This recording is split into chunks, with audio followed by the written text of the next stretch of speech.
Well, hey there, folks. Before we get into today's episode, huge announcement. It's the return of CybFest Northwest, the unofficial Transformers convention in the Pacific Northwest. By the fans, for the fans. We are beyond thrilled to announce that this year will be the 10th, yes, 10th annual CybFest Northwest convention. CybFest Northwest 2023 will be held Saturday, July 8th, at the Kent Commons Community Center in lovely Kent, Washington. Washington State, folks, not the D.C.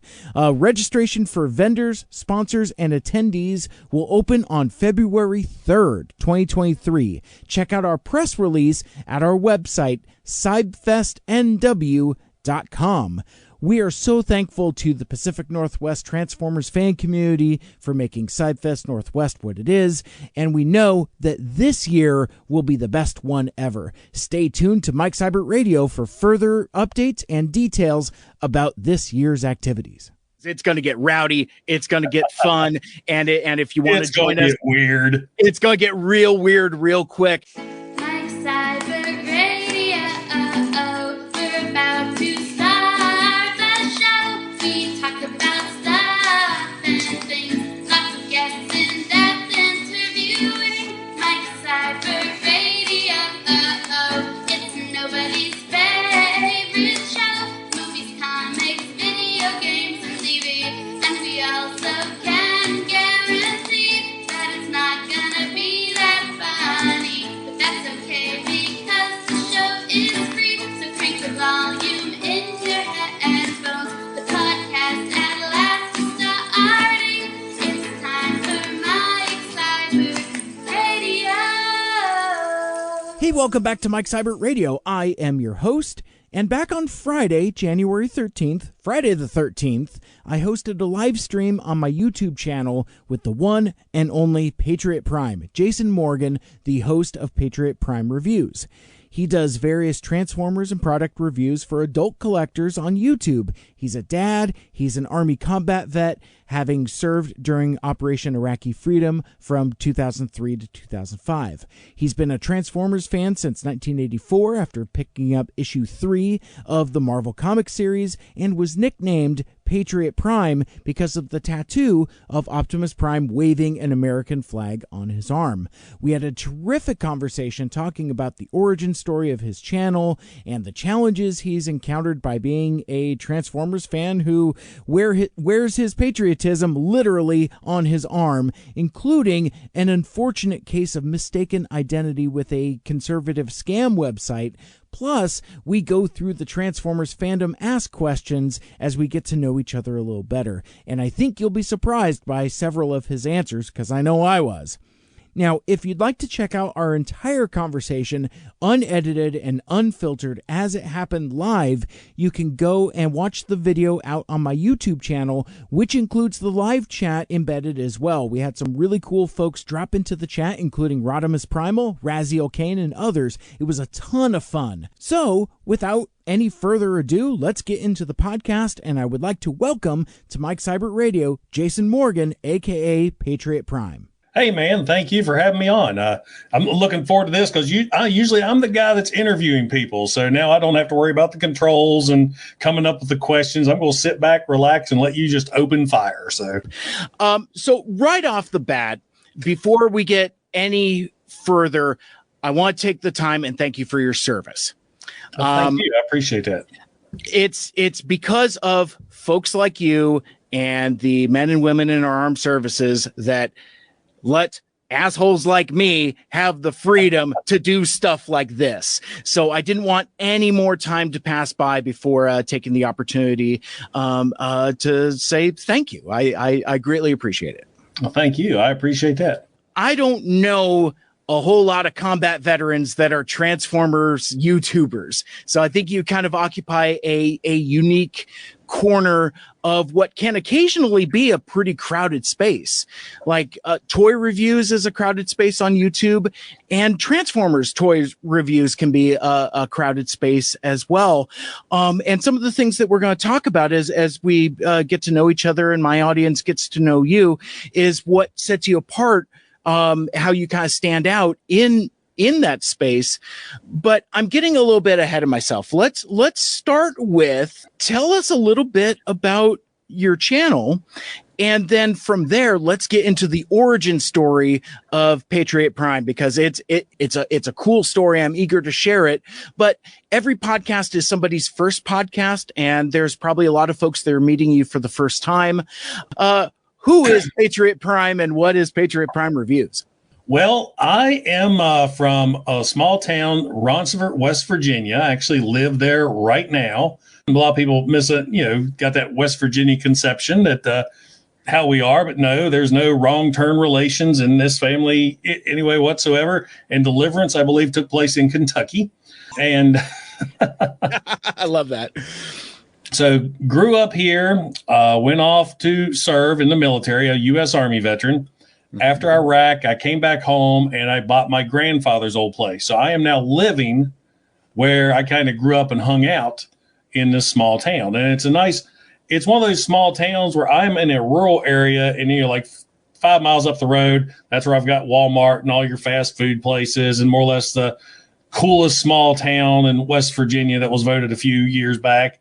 There's a luxury resort that I used to work at that we'll get into momentarily. So it's like I'm in the middle of nowhere, but not. So okay. I don't have that city life, and I'm not really into that whole farm area either. I've got a nice area where I live. It's great where my kids growing up, and it's home. I mean, out of all my siblings, I'm the only one that stayed here. I got a sister that went to North Carolina, brother that moved to Ohio, and I decided to stay home. Now, I've talked about this extensively on this show, but one of my favorite things about Transformers is that there are so many iterations and so many jumping on points for new fans. But for fans of a certain age, it all begins in 1984. Of course, I'm a G1er.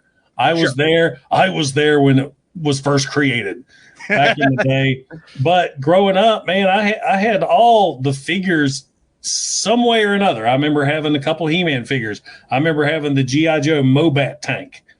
And then when Transforming Robots came, I've always been a big robot fan. I've just been into robots as long as I can remember. And I still remember going into a department store, maybe in a Rose's or a Hills, with my grandfather, and GoBots were all lined up. And the first transforming figure I ever bought was the GoBot Screwhead. Remember he turned into a drill tank? Yep. Every toy line had a drill tank in the 80s. Yeah. And so I had that. And then all these multiple figures started coming out. And with my meager $5 a week allowance, I would get a little figure here and there. And it wasn't until we went to they were just popping up video rental stores, went to one at our local mall, and they were playing the Ultimate Doom. They had this little kid area where you could sit and they had something play. And I'm watching that going, what is that? Because where I lived, I live in my grandfather's house that's in town.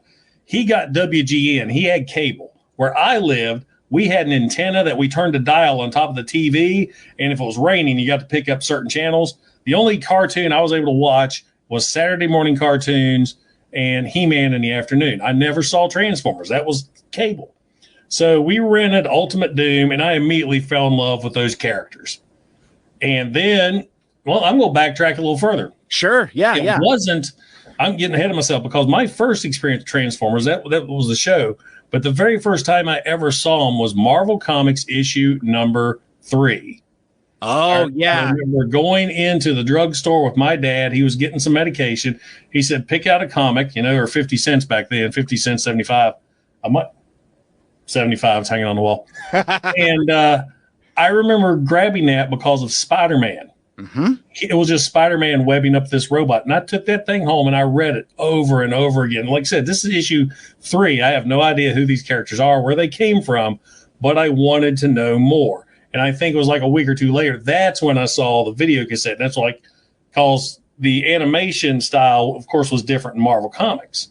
And, of course, grabbing that VHS, renting that, watching it over and over again. And then I finally got my first Transformer that Christmas of 84. Mm-hmm. I got my first Transformer was at a church gift giveaway. I got Gears. Okay. And then that Christmas, it was Prime, Megatron, Soundwave, Ratchet, and Sunstreaker. And it was just right then. I was Transformers all the way. I was collecting the Marvel comics. And since I didn't have access to cable, like a lot of people, my friends at school who watched those afternoon shows, my fiction was Marvel comics. Yeah. Yeah. So to me, it was just every now and then when I was visiting my grandparents, I would be lucky enough to catch Transformers on WGN. So that was the only time I really got to see the show. It wasn't until they all started coming out on VHS and DVD later on that I started seeing them in order. Mm-hmm. See, that's interesting. And one of the things that's fascinating about 1984 is that there were so many different, not just entry points for Transformers, but so many different entry points. Like, like the Marvel comics was so violently different from the cartoons. And I think you might be the first one I've chatted at length with that really the comics was kind of like they're in. Almost everybody I know, myself included, was really cartoon first and comics second. Yeah, because for me, reading the comics, I mean, the comics were violent. Yeah. For what they were. I mean, I remember issue 4, which is the last of the 4-issue limited series. Yeah. I remember Ravage biting Mirage's arm off. I remember Optimus Prime getting his arm shot off. It's all melty and stubby and stuff at the end there. All the Decepticons all got poisoned, and you thought they were dying. Then Shockwave comes in and kills everybody. To be continued? Question mark. What? Oh man! And then of course that into the most iconic cover in Transformers comics history is number 5. The Transformers are all dead, and they pay off that promise too, like that 2-page spread with like everybody just dangling. But what was bad about that issue? You had that glorious cover. And then you opened it up and the artwork was like shit in the comics. There is that. But I remember I was out of town and we went somewhere and we stopped by another drugstore or grocery store. And I remember spinning the comic rack. You always went to the comic rack. Mm-hmm. I flipped around and there was Transformers number 5. And I'm like, what? We all have childhood stories that are, very similar to what we're talking about. What is it then that made Transformers stick with you? Like did you put it down and then come back to it? Let's kind of talk about we all have those teenage years, right? Where it's like, I don't like Transformers. They're dumb. That kind of never stopped. I mean, I quit collecting the toys, of course, because you hit that age like, man, girls, who needs toys? Girls. But I never stopped collecting the comics. I got those. I think they ended in 91. Yes. Which was the year I graduated. So it kind of worked out good. And what was funny is I remember, I think I pretty much got out of getting the toys in 87, right when, and going back to that too, when I started collecting G1 hardcore, that's the first year I went to. Because I remember a lot of the earlier ones, but I wanted to get those latter year ones because I had no knowledge of those as a toy. And so those were the first ones I went after, Pretenders and Target Man, all that stuff. But going back to, I was still getting the comics. And when I was in school, that was in the 90s heyday of comics. There was a comic book club at my high school. Man, nobody gave a shit if you had comics or not. It was cool then. But toys, on the other hand, I think the last Transformer toy I bought, and it was kind of this weird thing, was, I know your podcast people aren't going to see it, but the Pretender Ice Pick. Oh, okay. The Monster Pretender Ice Pick. I remember I was going back to I worked at a Kroger grocery store, and beside Kroger was a department store with an arcade and toy section. I remember going through, and all those Pretender monsters were there, and I thought, well, that Ice Pick guy looks cool. It's only $5. And I remember being so embarrassed walking to the counter to buy that. Mm-hmm. And that, like I said, that was the last one I bought up until friggin' Beast Wars Megatron. When I saw that figure, I was like, I must have walked by that figure dozens of times, because when he came out, we're jumping ahead years. We're doing the bunch of time jumping here. Yeah. I worked as a loss control manager at a Kmart, and my office was, you walk through the action figure aisle with the Transformers to get to my office. And I passed that Megatron over and over again. I pick up the back of the packaging. And if you remember, the toys originally were the exact character from G1. It was just it was a Megatron that experimented with a museum, or somehow he got the DNA of a Tyrannosaurus. I forget how it is. And I finally just bought him. I was like, and I remember lying to the girl who checked me out because I thought she was hot. And I was like, yeah, I'm buying this for my brother. His birthday's next week. And that kind of kicked off what you see behind you. Beast Wars kind of reinvigorated my collecting again because I screwed up and sold traded all of my G1s for a Super Nintendo in 1989. That seemed like a good idea at the time. It's Super Nintendo, for God's sakes. That's remember how awesome those graphics were? Yeah, F-Zero rules. That Mode 7 graphics, you could spin around and all that. I think one of the games I played the most was Super Star Wars. I remember that's the game I was playing. And he's like, well, I'm getting this other system. And I was like, well, I'd love to have one of these. And he was in Transformers. He goes, well, I'll trade my new Super Nintendo for all your Transformers. All right, I'm 17. I don't play these things anymore. Yeah, absolutely. Well, I got them all back now.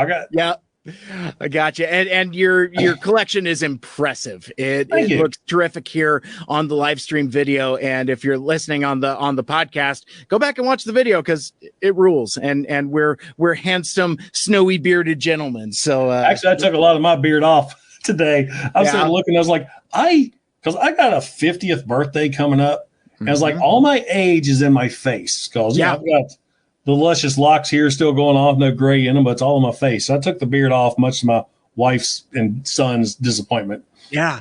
Well, I was going to say this is a masculine vanity talk, but yeah, I got the same thing going on. It's like, I got like the salt and pepper going on, but like in even just like the last, 2-3 years, my beard has gone from being dark to like Santa Claus. It's just like all the colors just drained out of it. It's just wild. All the jobs I had for years, I never could really do the facial hair. Yeah. And when it first started, when I got the job I have now, I grew back and I was, it's dark and nice. And it's like gray overnight. I'm like, what the hell happened? Yeah. It's a father thing. I don't know. Gotcha. Rodimus Primal's in the chat. Hello, buddy. You beat me to it. I was going to say, and he put in Beast Wars did that for so many of us. So if you've been a listener of my podcast for any amount of time, the one thing I'd hope you would know more than anything else is that for me, everything always ties back to the Transformers the movie. And while my childhood humble brag is that I had the opportunity to not just see the movie in theaters when it came out, but I got to see it twice. Just like that commercial said. It's so big, so exciting, you've got to see it twice to take it all in. Transformers, the movie. Rated PG. But as you'll learn here, that wasn't the only way to experience Transformers the movie in 1986. Real quick, before we go any further than 1986, another thing that was a first for me that didn't affect a lot of other Transformer fans, I didn't experience Transformers the movie in the theater. I experienced it through the 3-issue Marvel Limited series. Oh, get out of here. I was going to ask you about that. So that's where I saw Optimus Prime die, which probably didn't have the same effect reading it in the comic, but the comic was based on the original screenplay, the script. For example, in the comic, Ultra Magnus was drawn and quartered. That didn't show in the movie. And so they do it in the comics. When I finally saw the movie months later on VHS, I'm like, well, that's completely different than what I saw. Because, Grimlock was traveling with Cup and Hot Rod and all. It was weird. Now, as we mentioned already, Jason served in the military and was stationed over in Iraq in the early 2000s. But did you know that even on the other side of the world, there was still access to Transformers media? Even in the military, because when I was overseas, that's when Rhino, I think, was first releasing the series on DVD. Yeah. And Amazon was gracious enough that they would send anything you order would go to APO boxes. They would ship stuff to us overseas. So I was getting the Rhino DVDs. The Dreamwave graphic novels were coming out. I was getting those sent to me. Okay. And I was getting packages all the time. And one day I was talking to the sergeant who was working the mail tent. I can't remember what we called that back then. And we got to talking Transformers. Like, oh, yeah, I love Transformers. And I just ran into so many other people that enjoyed them too. There was a dude that had a Unicron tattoo on his back. Whoa. Right? So I'm running into all these guys, and that's kind of like I told you earlier, where you think it's this nerd thing for kids, you grow out of it. You don't. These guys are my age. They're in the 30s when I was overseas. Mm-hmm. They're into this too. And the complete series of Beast Wars came out. And that's when I was able to finally watch Beast Wars from start to finish. And those Beast Wars DVDs went all around my living area. There was tons, probably about 24 artillery soldiers from my unit that are Beast Wars fans because we all watch that show from beginning to end. We just passed the DVDs around. And it was awesome. And so when I got back from Iraq, had a few weeks, I think it took about 2 or 3 weeks off from my job. Mm-hmm. When I got back, I didn't want to do what I was doing. So lucked out, I got a job and took training and became a fitness instructor.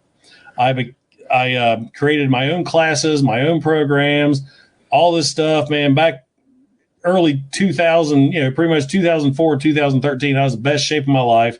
Yeah. Found out the wife was pregnant in 2013. The gym was a great job. It was a fun job. I had a blast doing it. You don't make money at a gym, not here in rural West Virginia. So I got a job at a resort down the road, big high-class resort, and they hired me as an assistant front desk manager. And I will tell you right now that the assistant front desk manager at a high-end resort was the worst job I ever had. Here's that job. This is going to war. I would take going back to war over the assistant front desk manager at a high-class resort because I spent most of my job apologizing for stuff I didn't do and just sucking up to these people. Then, as luck would have it, the security force decided, hey, that guy would work better with our team than at the front desk. So I got hired on as one of these security officers at the casino at the resort. Oh, okay. Now, the casino officers, we were all ex-military, ex-law enforcement, and we bonded like that. Mm-hmm. And the entire team was a bunch of nerds. And they weren't in, I was the only one into the action figures, but we all were into PlayStation. Sure. And we worked night shift, and we're all military. So when we had nights off, any free time, we were on PlayStation playing games. And the one we played all the time was Rainbow Six Siege, that tactical shooter, because it was just our thing. I mean, we get into it, and we just had blasts. And we're talking years. I had that job for like 4 years. Same crew, and that was that same game nonstop. And one of the guys that we played with was big into he got into Twitch. Sure. What's called Twitch was the live game. The live streaming, yeah, where you play video games on. Comes the birth of Patriot Prime. All right. He sat there and goes, let's all form Twitch channels and let's play our games online. And I was like, no, because I can play good with you guys. When I start playing with these other people, I have this little 10-year-old kid from New York kicks my ass every time. I suck online unless, it's with us. And he says, well, you can tie in YouTube channels with it as well and get a following. And I looked at him and said, well, what the hell am I going to talk about on YouTube?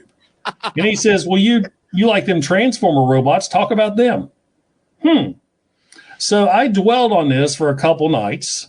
And like you said, there's so many Transformer reviewers and toy reviewers. I mean, before I did this, I was watching them all the time because I was still collecting the figures and I'm still enjoying the reviews. Collector 75, my all-time favorite G1er reviewer. I don't know if you're familiar with him or not. He's from across the pond, and he was just went in those old G1 reviews, and he was just very entertaining for me. And every time I get a G1, that's who I'd look up. So I'm sitting there dwelling on this, thinking, that could be fun. It could be something else than what I do with these figures, because what I was doing, I'd buy a figure, take it out, transform it a couple times, goes on the shelf, never touch it again. Right. So now with YouTube, I can buy a figure, take it out, transform it a couple times, and then show it off.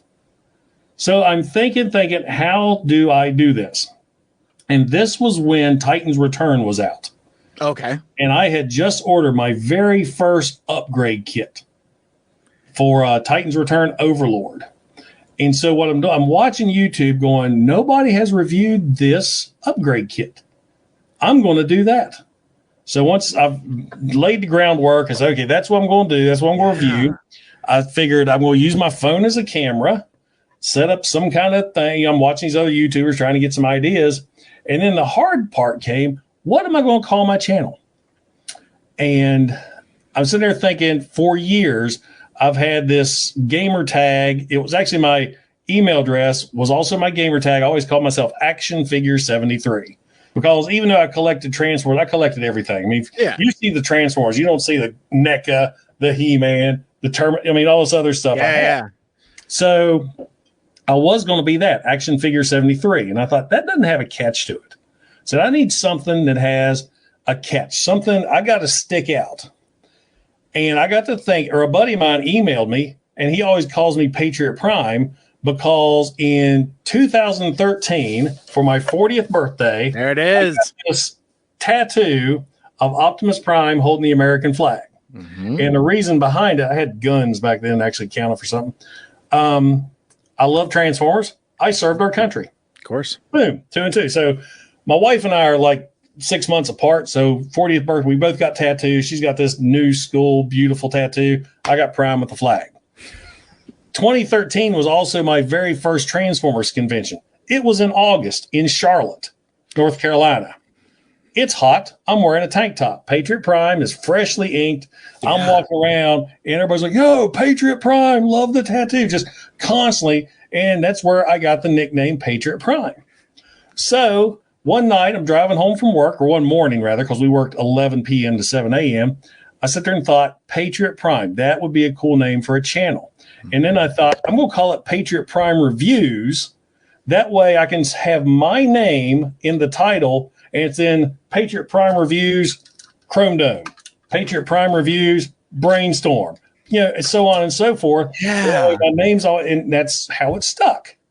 And then I had the MP01 over there. I don't know if you can see him. He's actually holding the American flag. I could see him. I mean, he is an imposing figure. He kind of stands out in a crowd. So what I did, I had that little American flag. I forget where it came from. It's just this little flag like so. And I had him holding it, kind of like my tattoo. Took a picture, whited out everything. He became my mascot. Mm-hmm. And so that's where the channel name formed. And then I got my upgrade kit. I made that my first video, and there we go. Pretty much the creation of Patriot Prime. Like we talked about earlier, toy YouTube is a crowded space, and we'll talk about some of the challenges that you run into. But what I think stands out or makes you stand out is one, your delivery and the way that you talk about the figures. But I also think, though, it's the type of stuff you review. Sure, you do quick looks at figures, but it seems like upgrade kits, and especially your partnership with Toy Hacks and sticker sets.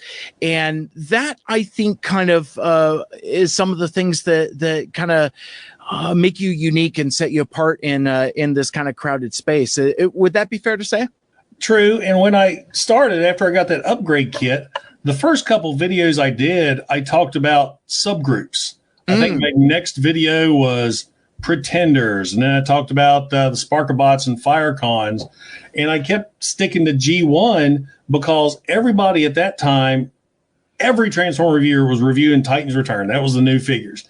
And in my mind, nobody's going to watch me. They're not going to find me because everybody else is doing Titan's Return. Nobody was doing G1.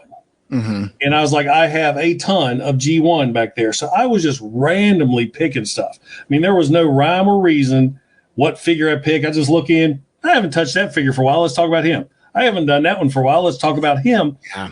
And since day one, my G1 reviews, I've stuck to the same format. You're going to have me talking about the figure, when he was released, his brief history of the cartoon, his brief history in U.S. Marvel Comics. I've read a lot of the UK, but I'm not as well versed in them. And then I'm going to get into the figure. In G1, I know G1. I know how to transform G1. I know, and it's all script free. The most thing I have to research is sometimes I can't remember what issue that happened in. Sure. Like I know it was in the 40s or something like that. So it was always just G1s straightforward. And I remember it was either on Facebook or something, because that's when I started joining groups, because that's the only way as a YouTuber you could get your stuff out there. You had to share it on Facebook. And I think it was probably about 6 or 7 months into what I was doing. You know, I'm average about 100, 200 subscribers. You know, it's nothing major. And one of my Facebook friends says, how come do you collect the new figures? I'm like, oh, yeah, I just got a few today. And he says, why don't you review those? And I told him, I said, everybody's reviewing those. Yeah. I said, nobody's going to watch me review those figures. And what he said stuck with me. He says, they're not watching your channel for the figure. They're watching it for you. And that kicked off my new reviews. And I started doing the new figures, I think, when Siege started. Okay. Gotcha. You know, it's interesting you bring up the point. Like, I think we as audience members gravitate to personalities that we like. You know, like you said, I think Transformers YouTube, and I don't want to stick my neck out too far, but like I feel like it's kind of two things. One, the arms race to be first, which, you know, as a creator, you either decide if you're going to play that game or not, or you're there for your audience who is there for your personality. But see, there's a couple things you learn quick, because when I started doing this and I actually saw my subscriber count starting to, I mean, I shot up overnight. I wish I could tell you what happened, why it happened, but I shot up really quick. And there for a while, I was buying figures just to review. Don't do that, because there's so much stuff that I bought that I'm like, I didn't want that. I said, right. I didn't like it. I'm stuck with it. Then you sell it for nowhere near what you were going to get it for. And I just quit doing that. I mean, sometimes I see something cool, I'm going to buy, and you realize I'm spending a lot of money on stuff that I don't want. You know, it's like I'm thinking, I've got to need it for the video. And then some of the things you get, you never know with YouTube. I'll get some great figure that in my mind, everybody's going to watch that. No, they're not. Nobody watched anything like that. And then, you want that. You're on there looking, how can I get this figure first? And then it dawns on me, I can't compete. Plain and simple. I luck out. I pre-order everything from Amazon. And it's so funny. There's sometimes I'm on Facebook and I'll say, hey, look, I mean, I got all Legacy Wave 1 just showed up, or what's available now. And I got people, where'd you get that? How'd you do that? I'm like, I pre-ordered. Anybody can do it. That's don't be fussing at me because you didn't. Right. I said, there's no special. Amazon doesn't send these to me. I pre-ordered these. And my trick is Amazon doesn't take the money up front. You know, you pre-order it, you put your card in, and then with gas prices anymore, I go to Kroger and I'll buy an Amazon card, because there's always 4 times the gas points. Get a $25 card, put that card on my Amazon account, put it toward my pre-order, and then I have extra points for my gas. And with the pre-orders too, I also have a wife, the son, and I have a full-time job. Some of these YouTubers, I mean, I've got friends of mine, they work from home. They get new figures. They can sit down, bam, bam, bam, knock these reviews out. I have to wait till the weekend. I know every one of my friends who's got these legacy figures, they got the reviews out. Right. I used to be like, man, I can't, I'm way behind. Now I'm like, I'll get it when I get it. I mean, I'm not busting my tail. And my my viewers who like my stuff also watch my friends too, but they'll still hop over to see my take. And one of the things I quit doing, couple years ago, a lot of good friends on YouTube, I will not watch their reviews until after I do mine. Ah, okay. That way, even nobody can say, oh, you copied what he said. You did what he said. If I did, it's coincidence. I want to be surprised too. Mm-hmm. I feel like it's more honest. Yeah, absolutely. And I think that's what your fans expect from you, is that authenticity and that honesty. And speaking of authenticity and honesty, let's I want to wade into controversy a little bit. I haven't really said anything provocative or controversial yet, but being a part of the YouTube toy review community, I would like to pick your brain on how you feel about leaks. because, one of the things that we talked about a moment ago is that kind of race to be first. And there's, all these allegations of like, this channel gets stolen figures. This channel pays off factory workers, this, that, and the other thing, to say nothing about the types of leaks that we see online of like, factory seconds or things like that. That's a little different than the toy review portion of it. But I've discovered, I see this more on Twitter than on Facebook and YouTube, the discourse. It's like, fans seem to be divided. There are some that are very pro leak, in that, like, just let me know what's coming and I can make that decision on my own. Or there's other folks that are like, I hate leaks. Let Hasbro tell me what they're bringing out in their own time. I was wondering, as someone being in this space, specifically creating that content, where do you stand on leak culture? I hate it personally, because I think it spoils some of the surprise, because that, you're so excited to see those new figures drop. You got those like Hasbro live stream. I'm no Hasbro fanboy by any mean. I enjoy their product. Yeah, I get some shitty ones every now and then, QC issues, but I'm not going to throw them under the bus and quit buying from them. I despise their new open windows. I think that's stupid. I still enjoy the figures, as you can see. I'm still buying them. I enjoy them. So it is what it is. But I do enjoy the fact, like when, Hasbro Pulse live stream, we're getting these figures, this figure. And it's that excitement. If you're watching and if it hasn't been leaked, everybody's like, oh shit, we're finally getting a needle nose after all these years. And yeah. I just think that's awesome. And then you get these on face, these blurry leaks and these blurry this. And all of a sudden, here's the review popped up. And it is fishy. I'm not going to go out and accuse anybody of anything. A lot of people, I've been called out on the channel for, why don't you say anything? It's like, it's not my place. What am I going to do about it? It's going to happen no matter what. I, for one, don't support it. I don't watch it. And there it is. I will get my figures the old-fashioned way. Earn money and buy them myself. Yeah. And it's like here lately, they've kind of ruined the villain for, what's the new movie? Rise of the Beast coming out. We got this Scourge coming out. I think that's a terrible looking figure. I don't know if he's the complete model or what. He looks like a Nazgul from Lord of the Rings. Mm-hmm. That's the first thing I thought of. And it pisses me off because it looks like by the toys, we're going full Bayverse design once again. Bumblebee movie, great designs, loved it. Now we're going back to the shit again. And why do they always make the Decepticons so fucking ugly? Yeah. Yeah, just insects and space junk. I don't understand that aesthetic. I and the Wheeljack, oh my god. Oh man, I feel like we could do a whole show just on Wheeljack discourse.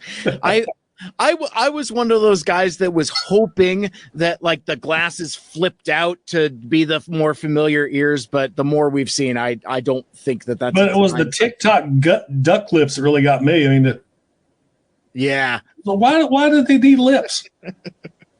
But then you look at RC, she looks good. She looks like she did in the Bumblebee movie. Yeah. And then of course you got Bumblebee. He's back to the Camaro look again, but. Well, I guess by the toys, what's the one? There's the yellow one that's out now. They're already pre-ordered. It's a Decepticon. He's the tow truck. He actually looks pretty good. But then you got the villain. He's all weird and wonky looking. And all the other ones, they did this forearm thing. They all look like bugs again. Why can't they look humanoid? And I guarantee you, if they do the Bayverse thing, they're not going to have any personalities. They're going to be cannon fodder. Yeah, they just never flesh out the villains. And that's been my big complaint about the Bayverse movie since day one. The villains they're no threat. They're never fleshed out. They're cannon fodder for the last 15 minutes of the big CGI battle at the end. Mm-hmm. Except Bumblebee movie did it right. I love the Bumblebee movie. Yeah. Yeah, well, and it's a smaller cast too, and Shatter and Dropkick are like actual characters. With actual personality. And what's great is Shatter and Dropkick were created. Nobody bitched about them because they were created for the movie. Right. They're not pissing off. Remember when the big Blitzwing controversy? Oh, it's Starscream. No, it's Blitzwing. Yeah. So.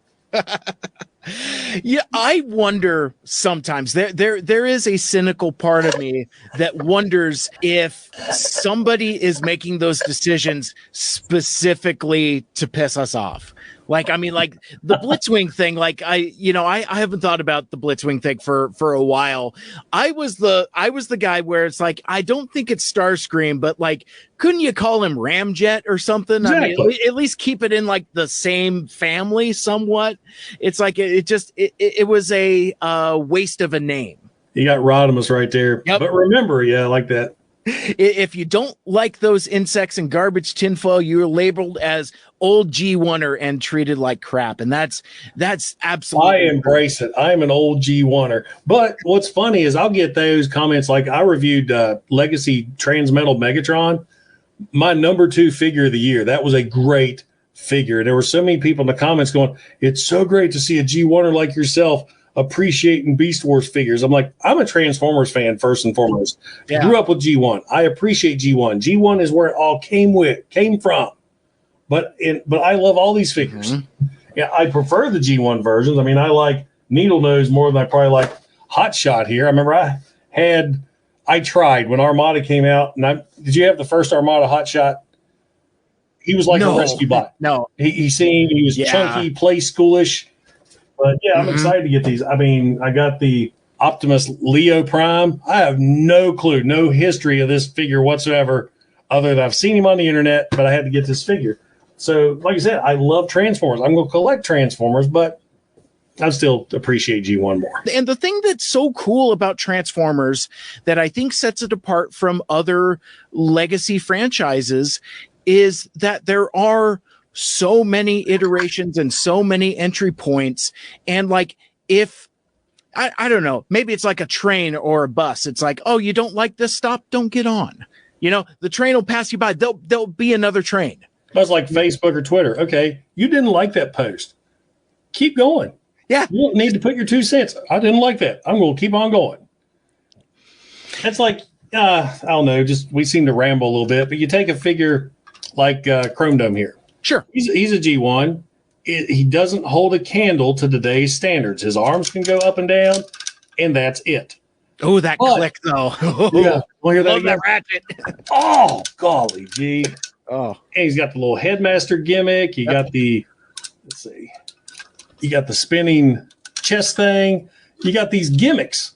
Yeah, I mean, he doesn't have great articulation like today's modern bots, but today's modern bots don't do the gimmicks. Right. Gimmicks are gone. There's no more spring-loaded missiles. You don't have Power Masters anymore. You don't have Headmasters with the tumblers. Where's my damn modern Pretender that actually has a shell with a robot inside?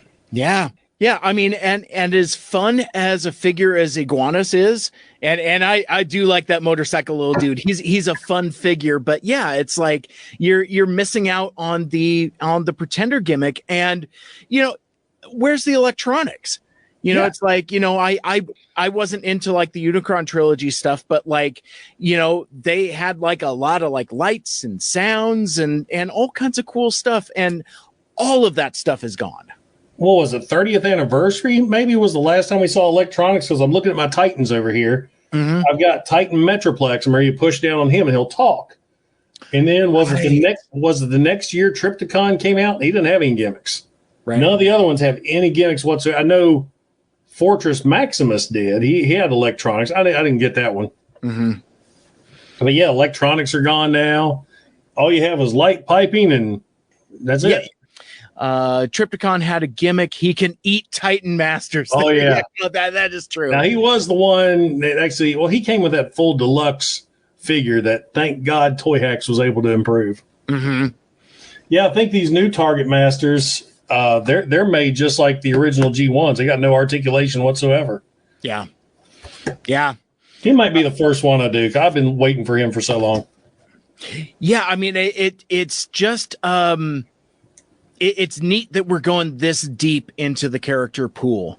And one of the things that I am digging about Legacy and Legacy Evolution is that we are expanding out. Now, granted, I think folks have some criticisms about some of the extended universe characters like the Prime characters and those being kind of quote unquote G1ified, but I like the aesthetic of him. I like Bulkhead. I think he's a great figure. He was one I wasn't going to get at first, Uh-huh. but then I actually dug him once I got him. And then when the Amazon one came out, that was actually in camouflage collars. I was like, oh, Lord. Yeah. But I've discussed this with my friends. They go into all these other branches, which is fine. That's cool because you got things for the Armada fans. And what was this? Beast Wars Neo. I don't know the history of him. But there's still so many characters that they've never touched. Where's my damn Thunderwing? I want to update Thunderwing. Exactly. I mean, I look on the shelf here. You got figures like Roadblock and all the different Micromasters and the Pretender Beast, Carnivac, Snarler. I mean, there's so many cool figures that they just haven't embraced yet. Absolutely. But then your Armada fans, RID fans, or where's this one? Where's this? So, yeah, we all got our arguments toward it, to be honest. So exactly. Because I was thinking, as the older I get, like I said, I'm getting ready to turn 50 in July. Yeah. Okay, G1 was my thing 40 years ago. Beast Wars was somebody else's G1. Robots in the Sky, somebody else's G1, so on, so forth. So there is such a wide range now. And I understand to a point where they're like, why does everything have to be G1? But that's where the basis came from, you know? So, I mean, now that's an argument we could do all day long, but I am proud to say I am a G1er, but I'm a Transformer fan first. Absolutely. And it took me a long time to appreciate that. Like, you know, I had to meet some folks that saw the 2007 movie at the same age that I saw Transformers the movie, you know, and I'm like, oh, you had the same experience at the same age that I did. Okay, fine. Maybe I'll get off your back a little bit, but and in terms of like fan service, I feel like everybody should be able to get theirs. You know, it's like, you know, even though it's not my cup of tea, I'm glad there's a hot shot in Legacy Evolution, you know, and you know, I don't see anybody clamoring for beast machines though. Not so much. I'm sure they're out there. I mean, they walk among us. Garbage. They walk among us. Rodimus also put in the chat, obviously full blown Pretender Thunderwing exclamation point, but I also campaigned to Mark and Evan for Slipstream, which that's the other thing too. It's like, you know, as the iterations have passed, you've had like these new characters that have kind of emerged, like, you know, based on kind of like the Seeker platform. You got Sunstorm, you got Slipstream, you know, you've got like, you know, these new characters that, you know, can get the legacy treatment as well. That, I tell you, one of my favorite characters that was created was Barricade from the Bay movies. Yeah. He was awesome in the Bay movies. In G1, he's a little neon blue and pink race car. So I have no idea how in the world they got Barricade and turned him into the evil police. He's the Transformers T-1000. Okay, he's the evil police officer. Yeah. And then Hasbro took him and created a G1-ified version. Yep. It's one of my favorite figures. I just love how they did that. Well, and I like when you can add new characters to an existing group. I mean, I didn't know I needed an evil Prowl in my life, but you know, the Datsun mold is one of like my favorite things. I love the door wings on that coupe.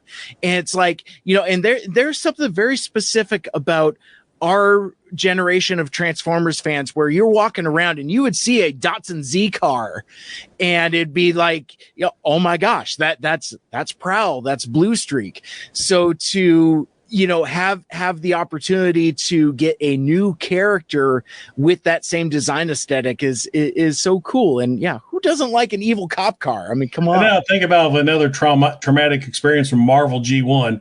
Remember issue 10 where Optimus Prime has the brainwashed head and all the Decepticons attack? You turn the page, that full-blown shot of Prowl taking on all the Decepticons. His arm is shredded. Yeah. Oh, yes, for kids. Yeah, absolutely. And there is so much of that weirdly violent imagery that sticks. Like, you know, we talked about issue 4 earlier where like Prime's arm is like half melted. I'm thinking about when's the last time I read that, but I remember it. Yeah. I remember. I mean, I remember turning that page. And they drew it to look. It was a robot, but they drew it to look gross. Yeah. Well, Megatron getting half his face ripped off by the Predacons. Him and Ratchet getting fused. I mean, there was some traumatic shit in G1 Marvel. Oh yeah, that's right. See, I told you, I always have to look up the issues. Yep. And we were doing the same thing too. We got the story right, but the issue wrong. Yes, we stand corrected. Absolutely. The smelting pool when he pulls his buddy out and he's half melted. Yeah, or even the scraplets. Yeah. Look at how like traumatic that was. And it's I mean, sure, in the cartoon you had cosmic rust, but really nothing on the level of gore that you saw in the comics. Man, iconic stuff. Really, I mean, talk about traumatic. So from here, let's so I have a list of Transformers fandom asks questions. I'm going to run through some of these, just kind of rapid fire, just kind of like, I know we've been going for almost an hour, but that's typical for the way our streams go. Yeah, and I feel like Rodimus. So let's I just want to run through some of these but Autobots or Decepticons? And Decepticons. Wow. Really? See, that is not what I would have expected. Think about it. Every 80s cartoon you always watch, who had the cooler vehicles? Who had the cooler weapons? Who had the coolest base? I'm a military guy. I grew up in a military family. Decepticons, guns, tanks, jets, Autobots, cars and trucks. Of course. My gosh, how short-sighted of me. My perspective on that was always, bad guys have more fun and they're usually better dressed. Who is your favorite Autobot? Oh, I stumped him.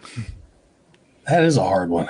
And again, for one that I thought would be pretty obvious, but perhaps that's everybody's first pick. I mean, that's your father, one of the cartoon father figures. It's so easy to say Optimus Prime, but I'm going to have to go with Jazz, because when I mentioned my 84 figures, I loved Jazz. I loved his look. I loved the car. Like you said, with the door wings was so cool. And remember when I said earlier that my first Transformers was Ratchet and Sunstreaker? Yep. The reason I got Sunstreaker is because I got Jazz first and he broke right out of the box. Oh, no. We went to take him back the day after Christmas and they were out of Jazz's and I had to get Sunstreaker. Oh, my gosh. I never got a Jazz again until the Toys R Us commemorative came out. Got it. So firsthand experience with QC issues at early. It was me. I just snapped the door right off. Or was the door or the top? I remember I went to Trans. I was so excited. You just feel that lip quiver. Yep. So Raz put in Sunstreaker, and Jonas put in Prowl. So again, lots of cars there. Love that. I never had any of the Dotson brothers back in the day. I'd imagine if you broke your Jazz, you probably would have broken the Dotson too, because it's that same clear plastic hinge. Damn clear plastic. Yeah, just snaps right off at the neck. And and it was such a thin piece too. So it's like I had Blue Streak and I went to go tab it back in, put my thumb on it, snapped it right at the neck. So now it just instead of having T-tops, sunroof. Basically. So well, let's flip the faction symbol the other direction. Who's your favorite Decepticon? Megatron. I always loved Megatron. Megatron's just so cool. I think it always ticked me off. That's one thing where I liked G1 cartoon more than Marvel, is they showcase Megatron a lot more. Megatron was always in the limelight. He was a villain. I mean, he turned into a gun. It's kind of goofy to think about now. It's like Darth Vader turning into his own lightsaber for somebody else to use him. Mm-hmm. But it was so cool back in the day. And I'm not one of these ones that argue Megatron should always be a gun, because I love the fact he's a tank now. It makes sense. Yeah. But I just always loved the character. Marvel Comics killed him off early, which led into some great other Decepticon leaders.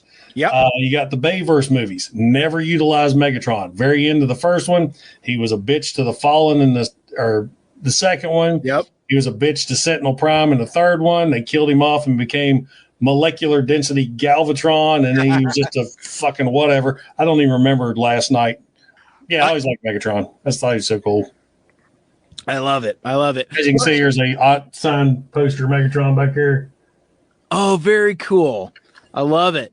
And well, and the thing also, I mean, getting back to G1 Megatron for a sec, like, yeah, the gun mode is kind of weird and goofy. But the thing that I appreciated about it is that it gave him the opportunity to interact with other characters. Mm-hmm. So, like, he was the first Target Master. Technically, yeah, he exactly. Well, it's funny, when I was a kid, not only was I used Megatron a lot, when I did my Autobot Decepticon battles, but when I was playing gun or James Bond, Transform Megatron, there's my toy gun for playing around. Yep. Back when you could play with toy guns and be okay with it. And he was a halfway okay gun too. Like, he was really good. Pretty. Yep. All that die cast in there. Anytime somebody comes up here to my office, well, the first things I show them is I transform Megatron, because I'm always like, this is one you're never going to see again. Right. Because I'll guarantee we'll never see another gun Megatron again. Let's see. So I like this question. If you were a Transformer, if Patriot Prime himself was a Transformer, what would your alt mode be and why? A howitzer. We don't have any howitzer Transformers. My military career started off as a howitzer in a field artillery position.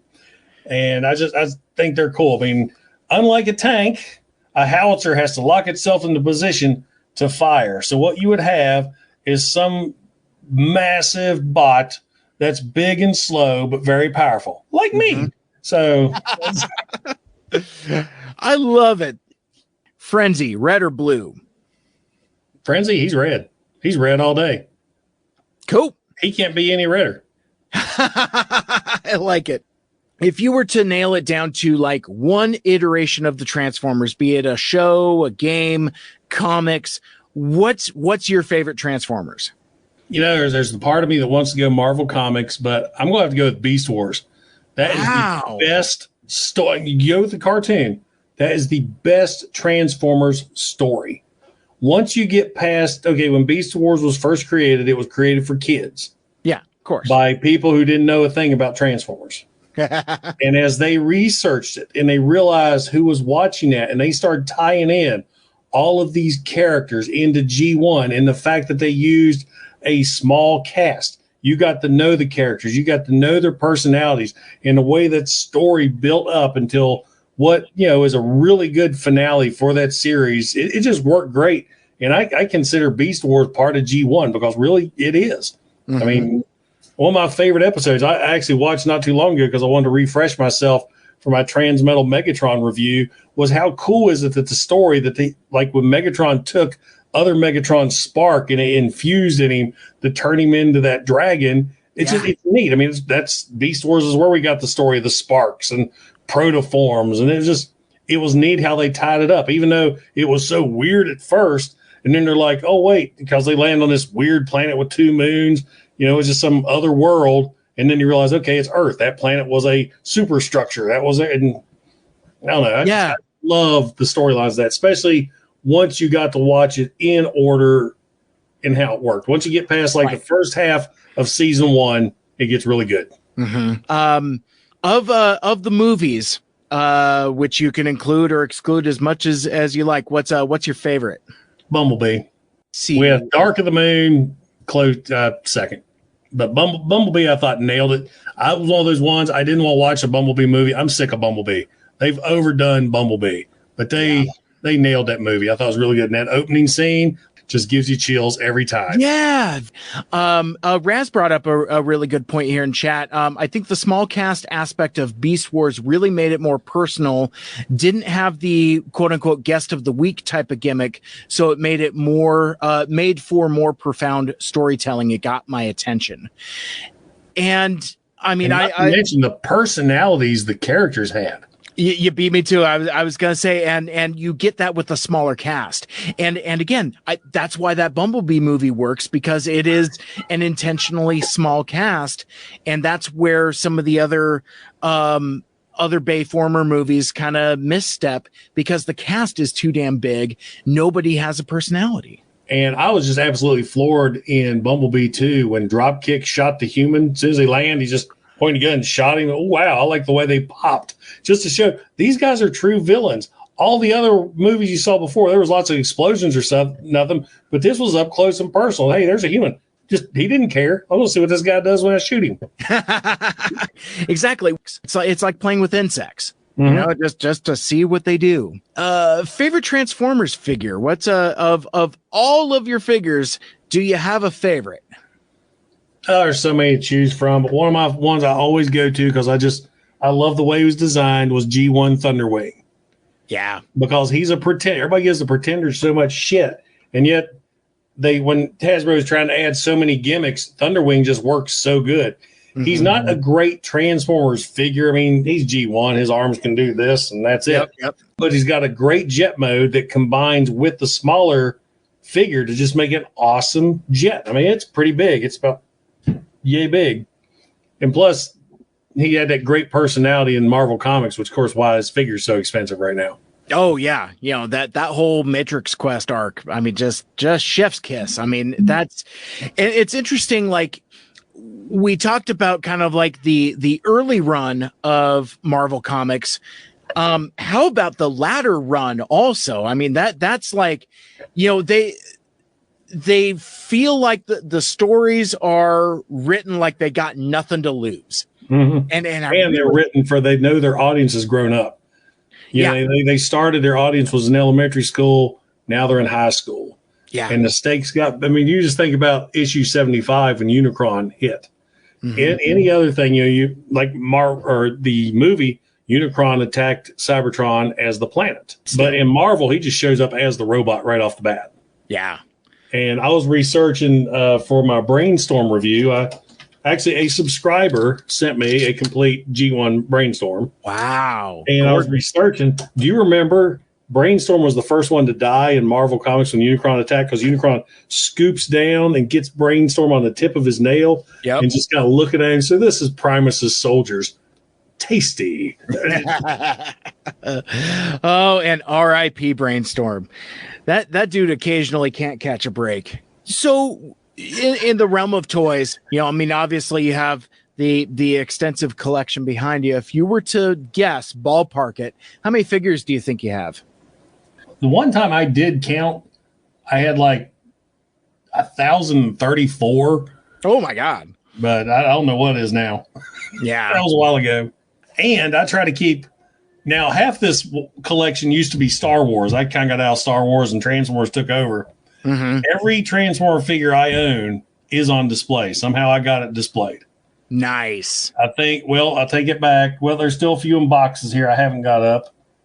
There's lots of boxes. I understand. My viewers never see this area. They see what's behind me. Yeah. All right. Favorite combiner team? Stunticons. I like that. That's a dark horse pick.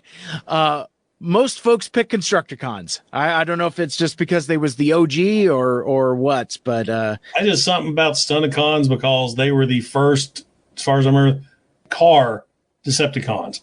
And just the way they portrayed Motor Master, you know, he's this big rig against Optimus Prime, and I'll never forget how disappointed I was when I got the toy. You remember in the show where they butted heads, and then you get the toy, and you're like, wait a minute. So we talked about favorites earlier. Let's flip it the other side. Who's your least favorite Autobot and who's your least favorite Decepticon? My least favorite, the one I only bought it so I could complete 86, Wheelie. I just despise that figure. He's the only one in my whole collection of mainline figures that's in car mode because I think his robot mode sucks so much. It's so bad. It's terrible. And on the Decepticon side, that's a hard one. Because, yeah, Decepticons are mostly all repaints. So look at all the Seekers we got. That's true. I would have to say Cyclonus because awesome looking robot in the show and cartoon. Awesome looking jet. The toy has an awesome looking jet, but the robot just doesn't look a thing like he should in the cartoon. That's He's true. got big Popeye forearms, and his head's so weird. I mean, he's got the bunny ear horns, but it's set up like his face is way down here and the horns are up there. But his future toys fix the issues. But it's not that I hate him, but he just doesn't look right. He's behind He's there, but he's behind Galvatron. Mm-hmm. Yeah, I mean, he's part of that crew. Let's see. Rodimus. Yeah, G1 wheelie, but also Armada sideswipe. Yikes. See, that one sucks, but he's not in my collection, so I can't count him. There you go. Last question for this round. We've seen so many collaborative crossovers recently. You know, you got Gigawatt, you got Ectotron, you got all these weird mashups. What crossover or mashup would you like to see? I would like to see Kit or Airwolf. Yeah. Solid choices. Pretty much, Toy Hacks did a decal set for Runabout from Earthrise. Made him look like Carr. Nice. That's pretty sick. I like that. I like that a bunch. And we got a shout out for Maximum Overdrive, too. That'd be an awesome collab. That would be fun. I think that would be fun. And hell, we could reuse the Earthrise trailer again. Oh, hell yeah. Yeah, why not? I mean, I love what they did with it for the Holiday Prime. I think that's a better use of the Earthrise trailer than the actual Earthrise figure. I just like the minty white on it. I think it's just a great deco there. Jay Lee also mentioned in the chat here, need a Decepticon collab. Christine could work. That, or with the Green Comet coming, why not the truck from Maximum Overdrive? A con I would love to see, being an 80s guy in 80s action movies, what was the one vehicle that always showed up in 80s action movies that you knew shit was about to go down? Red Dawn, Rambo, the Hind helicopter. That's right. That's right. Awesome Decepticon. That would be cool. Oh my gosh, I love it. Oh, I love that. That's sweet. That would be super cool. And just call him Dropkick. Why not? Perfect. Yes, of course. That was the first thing I thought of as soon as Jason said Hind was for in Metal Gear Solid. That would be super dope. One of the threads that I wanted to pick up on that we probably should have done much earlier in the show so more folks could have heard, but like, yeah, we're on 2 hours now. Most people already left. Yeah, exactly. I mean, shout out to the 3 still hanging on, but like the thing that I really wanted to talk about is some of the challenges and adversity that you've run into in your channel. Like I talked about a time that I got trolled and harassed and stuff like that. But I know that folks that put themselves out there as, using American flags and calling themselves Patriot Prime, that attracts a certain amount of attention. And we even saw that in the lead up to this interview. There was like a Facebook post saying basically like, Patriot Prime, oh man, that seems like a robot Alex Jones or something like that. And you had told me that reminded you of some of the feedback and things that you got early on that almost made you want to quit doing this. So I thought I would like to kind of pick up on that thread and talk about maybe some of like the early challenges that you ran into and how you've overcome some of those challenges. Yeah, when I first started when I started getting out there, when some of my videos started gaining popularity, it was bad. I mean, apparently this day and age, of course, I'll say it right now, I don't want to trigger nobody. Of course, I don't give a shit anymore. Of course. Is I call myself Patriot Prime during Trump's presidency. Oh, dear Jesus Christ. How dare I? And like I said, that the Patriot Prime had nothing to do with that.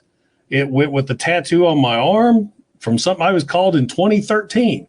2013. Okay, 3 years prior. But because I have Patriot Prime in my name, I think the first comment I got was somebody bitching about Patriot. Patriot's just such and such so are. And all I did was I cut and paste from Google what Patriot actually stood for. And then I would get comments like when I started doing Toy Hacks videos. I did one on Earthrise Optimus Prime, which is one of my top Toy X videos. And somebody just comments, well, you know, Optimus Prime wouldn't build a wall. I'm like, fuck's that have to do with anything? Yeah. And then I made the mistake of getting on Twitter. And the only reason I got on Twitter was to promote the channel. You know, I was researching, okay, how do you promote? And they said, oh, go on Twitter, go on Instagram, promote your videos, so on and so forth. Twitter was horrible. Yeah. I got death threats. I was called a fascist. I was called a Nazi. I was called a racist. I have never, ever, ever did anything political on my channel whatsoever. I mean, I'll make jokes like something. I'll do somebody screaming like, oh, this will trigger somebody. And I'll talk about TriggerCon or just these little inside jokes. I like that. Never mention politics, and people will call me asshole and a fascist, unsubscribe from him, put him on blast. And it was just nonstop. And then I was getting these messages on my Facebook page, people wanting to sue me because I was stealing money from them. I'm like, what the hell? And then I come to find out there was a website called Prime Patriot, and they were selling hats and stuff. I mean, it was really right wing, because I looked them up to see what was going on. Yeah. And apparently you buy a hat or something from them, and all of a sudden they're charging you $2 every month for some membership. And people get on my page, oh, we'll sue you. I want my money, just on and on. And so I research, and I would get on there and I say, that's not me. I said, before you send me these messages, look at my posts, man. It's Optimus Prime, it's Megatron, it's Galvatron. I don't know what you're talking about. And this went on and on, the Prime Patriot stuff, the stuff on Twitter, the man, I have a list of blocked commenters on my YouTube page probably as long as my arm. I had them threaten to kill me and my family just because I called myself Patriot Prime and I have the American flag. Yeah. And then there was finally at one point, I mean, this is at the point where I met Bert the Stormtrooper, and I wish I knew exactly how we met, but he become like my internet best friend. And I would just talk to him about everything. And I'll say this right now. Bert and I have completely different views on politics. We never discuss them. Right. We don't care. He likes Transformers. I like Transformers. He likes this. I like this. We've bonded. We're tight. We don't give a shit what he does. I'm never going to change his mind on what he thinks. He's not going to change my mind on what I think. Who cares? And it's a shame that nobody can deal with that anymore. But it got so bad on my channel. I mean, it was just nonsense. It's like every other comment, I'm deleting stuff. And I told Bert, I said, I can't do this anymore. I said, I'm going on here. I'm trying to have a good time. I'm talking about plastic robots, trying to get to know people. And this is driving me nuts. And then a couple of years ago, somebody sent me another link on Twitter where this person, I don't know, girl, guy, whatever, just blasted me up one side. I won't deal with him. He's got the thing he said, if he's got the name Patriot in the channel, I know immediately he's an asshole. He's a fascist, and he doesn't deserve to be followed. He doesn't even deserve to be on the face of the earth, something like that. And at that point, I was like, fuck these people. I can't take, I have done nothing to them, and they're just attacking. I'm done. So I actually took screenshots of that conversation, and I did a YouTube blast. I was like, this asshole, right? I mean, comments, just, that's what you do. Hell yeah, keep going. And it stopped. I mean, it's just like night and day. It stopped. When I finally said, I'm not putting up with it anymore, if you all don't like me, that's your problem. Yeah. Plain and simple. I've never done anything to you. I remember looking right in the camera and I said, fuck you. And I just, and somehow it led into a segue right into the review. I just kept going, and the comments on that was great. And then somebody said that got shared on Twitter, and it just went good in my favor. Of course, I ended up leaving Twitter because it was a cesspool. Yeah. I hated it. So I got out of that, and then it just stopped. And I found that Prime Patriot page finally got shut down. I guess whatever happened to them, they found out they were a bunch of thieves. So that got shut down. It disappeared. And it's just like after a year of that bullshit, it just cleared up. And every now and then I'll get some random comment like that. And especially January 6th hit. Oh God, you think I was part of it? I never once discussed it. I don't care. I'm here to talk about robots, Friday the 13th, pop culture, nerd culture. I don't know what your politics are. I don't care. Right. We're talking this and we're having a blast. And that's all that matters to me. Absolutely. And it was just, I hated it. It was bad. And just recently I rejoined Twitter. I didn't want to, but like I said, I'm trying to get the channel out and I don't post anything, but hey, I got these figures today. Hey, this is my new review up. And that's all I post. Yep. And I haven't had any issues for a few months now. I think I shared something. Rodimus was on here. I think I shared something with him. It wasn't maybe a month or two ago, some random weird political shit. But usually I'll screenshot it. We laugh at him, call him dumbass. I delete it and move on. I don't care anymore because if that's the way you feel about me, that's you. I'm not changing because you don't like your perception of me. Like the guy on your page. Patriot, oh, he's an Alex Jones robot. And then you said, no, his name's Patriot. He does the tattoo. He's a former military guy. That's why he's called Patriot. And then there's the backtrack. Oh, I didn't know that. He sounds like a cool guy. That's just it. If people would learn a little bit about somebody for jumping down their throat and threatening their family and all that bullshit, we wouldn't have all this problem. I have made more friends with plastic robots in YouTube in the last 5 years than probably my last 10 years in the service, my last 10 years working at the gym, other jobs I've had. I know more people through this, my own age. We're all cool about it. And it's something we embrace, and we just don't give a shit about the outside world. That's why we do this. This is my happy place. I've had enough of the real world for one day. The real world is shit. Let's go to Cybertron. Let's go to Crystal Lake. Let's hang out. I mean, it was bad at first, but then I got my footing and I've been sailing right along. I refused to quit. I was not going to back down. That's awesome. I mean, that's really great to hear. And it underscores, again, we've talked about how folks are divided and how folks are tribal, and it's frustrating how that specific Facebook interaction that we're talking about, how that just kind of became emblematic of where we're at. It's just like, oh, I see a icon of an Optimus saluting and it looks like it's Stars and Stripes. Oh yeah, that guy's Alex Jones. And it's like, motherfucker didn't even read my post. It wasn't even just like, hey, I'm having this cool dude on my channel. I'm going to get to know him and we're going to talk about his channel and robots and hockey masks and all this other stuff. But no, it's just like you just see the image and just jump to have that reaction. I don't know if you know what I do for a living or not. I usually don't tell it out right now, but unfortunately, I work in politics now in a way. And in my office is like a smaller version of this. I've got figures lined up behind me. I've got some statues and stuff. And I've had people come in my office and goes, oh, that's pretty cool. I love all that stuff. Why do you have that in here? I said, because I would rather talk about these than what I do for a living. Yeah. And they love it. And my coworkers love it too. I mean, they always get tickled because today was Friday. It's casual Friday. This is how I come to work. They know I'm a big nerd, and it's just, it's one of those things. That's awesome. I love it. Well, I tell you, Jason, this has been an absolute blast. Getting to know you and talking about your channel and all of that. As we get closer to wrapping up, you want to talk about what's been going on with your channel recently? Maybe point folks in the direction of some of your recent videos and talk about some of the cool stuff you got going on.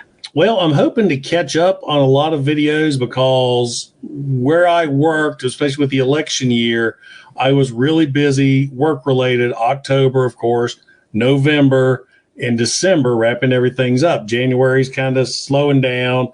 We're between elections. I have a chance now to kind of catch up on my channel, maybe start doing my live shows again. I do live shows with my friends, fellow YouTubers, where we just shoot the shit like this. There's like sometimes anywhere between 8 and 10 of us, and Rodimus is one of them. We can go on for 4 hours just rambling and rambling. We usually get a pretty good crowd in the chat too, so it's very interactive that way. Like I said, I've got all these brand new figures to review. I've got some more G1 reviews coming up. I do pretty much everything Transformer related because I've kind of been typecast in a way that that's what people watch from me. As much as I collect all these other figures, it's funny. I can do this G1 Chrome Dome review and have 1,000 views in an hour. I mean, it just happens with the G1. Yeah. I do a RoboCop NECA review. I may get 50 in a week. Yeah. But I've got a lot of these coming up. I want to do the live shows again. I do the Toy Hacks videos. I got a lot of stuff for Toy Hacks coming in.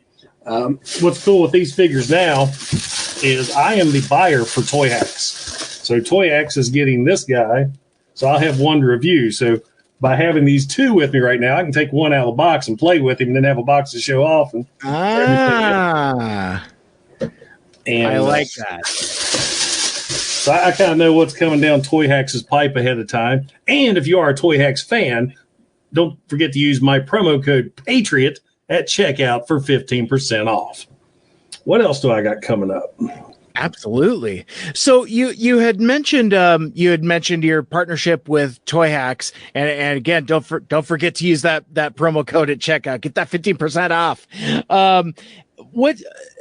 How's that partnership come to be? How'd you get involved with Toy Hacks? They reached out to me. I was always looking for stuff. Like I said earlier, I was trying to look for stuff that nobody else was doing. I got to getting Toy Hacks decals, and I thought, this will be fun to do before and after videos. And so I was just doing it as I'm doing now. That you may have seen some of them as I was doing in the beginning.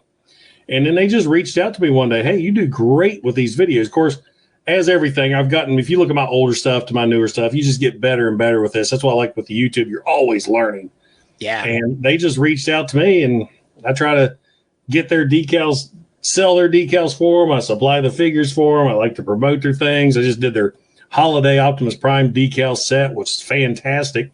And to me, Toy Hacks is like, applying those decals is my zen, man. I get up here, I got my bifocals I put on. I have my complete Toy Hacks tweezer set there to get stuff going. Oh, nice. Because I have people in comments, I don't see how you do that. My hands shake. And I was like, man, I don't. I just relax. I usually have my 80s on 8 playing. That's a great channel, by the way. Anything 80s. Yeah. I can tell by this show. We're 80s guys. Now, if you've listened to any of my interview shows, you'll know that I close out the show with asking my guest if there is any advice that they would like to share for folks pursuing their creative interests. I've asked this question numerous times to artists, writers, podcasters, musicians, content creators, you name it, authors, comic book artists. Those are all shades of the same thing. You get the idea. But I am always grateful for their wisdom. But before we close out with Jason's answer, I want to share a couple quick programming notes. Next week, I'm going to release a bonus episode here on the Mike Seibert radio feed of the podcast that includes more of my conversation with Jason Morgan, Patriot Prime. We had a terrific conversation about the Friday the 13th franchise, seeing as how it was the night of Friday the 13th. And we're going to kind of get into the Venn diagram of Friday the 13th fans and Transformers fans. There's a surprising amount of commonality there. We're going to dig into some of that, as well as some extra goodies that didn't quite fit in within the narrative context of this particular podcast episode. Plus, I'm going to talk a little more about the upcoming launch of Two Mikes Too Furious, a new Transformers animated discussion podcast I'm going to be doing with Michael Andrews. It's finally happening after almost 4 years. But back to Patriot Prime, I do want to let you know and remind you that if you want to watch the video and experience my conversation with Patriot Prime as it originally streamed, live and unfiltered and unedited, you can check out that video over there on my YouTube page. But for now, to close us out on a high note for this episode, here's Jason Morgan, host of Patriot Prime Reviews, with his advice for people who want to follow their creative dreams. I would say if you want to do it, just do it, because you never know. You could take off. You could have to put a lot of work into it. I've been doing this for 5 years. I'm getting close to 15,000 subscribers, which is still, in a way, small potatoes compared to some of these other YouTubers. But it's working for me. I mean, I enjoy it. I've met great people doing it. But you have to put in the work. You have to be creative. If this is something you want to do, just go for it. You're going to get the negative comments. You're going to get the criticisms. And most of them are good. I mean, some of the best criticism I got was one, like I said earlier, nobody cares really about the figure. They're watching it for you. So don't be held back. Like, I don't want to review this figure because this guy's done it. Do it anyway. And then another one, you want to make sure that you stand out. Think of things. What can I do to make myself different than somebody else? Like with Patriot Prime, mine was, I always had the hat. I always had the Patriot Prime shirt, and I ended every one with the hoo-ah. Of course, my hat's changed. I went from my veteran's hat to my Patriot Prime hat, so I've got that gimmick going on. Thumbnails was always a thing. Somebody told me once is you want to make a thumbnail that focuses on what you're talking about and not as much you. Because when I started, I had the Optimus Prime with the American flag. He was like the big image, while what I was reviewing was in the corner. So if you look now, I have that flag wave with the figures, alt mode, and what else? This is it. Just go for it. You're going to run into bumps. You're going to run into roadblocks. Back up. Take another route.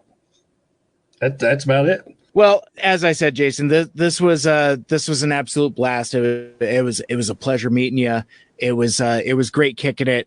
We will have to do something like this again sometime. Oh, without a doubt. Yeah, I mean, whether it's my show, your show, would definitely love to kick it with you. But it is getting later in the evening, and I think our time runs out. If folks wanted to check out Patriot Prime on YouTube and on the internet, and where can we find you on the internet, and how can we interact with you on social medias? Just Patriot Prime Reviews. I'm on YouTube, of course, my main channel, Patriot Prime Reviews. I have a Facebook page, Patriot Prime Reviews, Instagram page, Patriot Prime Reviews, and Twitter, Patriot Prime Reviews. I love it. Any parting thoughts, words of wisdom, anything we haven't covered yet? Hey, don't judge a book by the cover. There it is. There you go. There it is. But with that will wrap things up for this episode. Thank you so much for listening, for hanging out with us. If you want to listen to my podcast, Mike Seibert Radio, you can subscribe on Apple Podcasts, Stitcher, Google Podcasts, Spotify, TuneIn, or wherever the hell else you listen to your podcast.